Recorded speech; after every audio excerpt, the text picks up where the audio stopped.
কক্সবাজারের টেকনাফ সীমান্তে মিয়ানমার থেকে আসা গুলিতে 2 বাংলাদেশি আহত হওয়ার ঘটনায় চরম উত্তেজনা বিরাজ করছে। গত 3 দিন ধরে ওপারে চলমান গোষ্ঠীগত সংঘর্ষের জেরে আজ রবিবার প্রায় 3 ঘন্টা সড়ক অবরোধ করে রাখে বিক্ষুব্ধ জনতা। পরিস্থিতি নিয়ন্ত্রণে আনতে 53 জন রোহিঙ্গাকে আটক করেছে বিজিবি।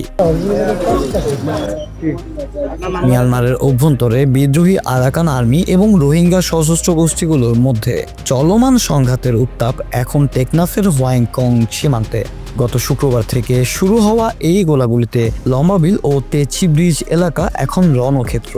শুক্রবার আলমগীর নামের এক স্থানীয় জেলে গুলিবিদ্ধ হওয়ার পর আজ রবিবার সকালে আপনার নামের 10 বছরের এক স্কুল ছাত্রী নতুন করে গুলিবিদ্ধ হয়। এই ঘটনার পর নিরাপত্তার দাবিতে ফেটে পড়ে স্থানীয় অধিবাসী। সকাল থেকে কক্সবাজার টেকনাফ সড়ক অবরোধ করে বিক্ষোভ শুরু করে তারা, ফলে বন্ধ হয়ে যায় যান চলাচল।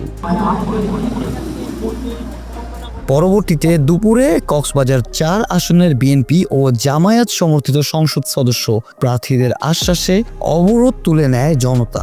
স্থানীয়দের অভিযোগ, সীমান্তের এই অস্থিরতার পেছনে অনুপ্রবেশকারী রোহিঙ্গা সন্ত্রাসীদের হাত রয়েছে। বিজিবি ও পুলিশ জনগণের দাবির মুখে অভিযান চালিয়ে 50 জন চিহ্নিত রোহিঙ্গা সন্ত্রাসী সহ মোট 53 জনকে আটক করেছে বিজিবি। আটককৃতদের সন্ধ্যায় টেকনাফ থানায় সোপর্দ করা হয়েছে। বর্তমানে ওই এলাকায় বিজিবি টহল জোরদার করা হয়েছে এবং যান চলাচল স্বাভাবিক রয়েছে। মেহেদি রাফি, চমৎকার টিভি, চট্টগ্রাম।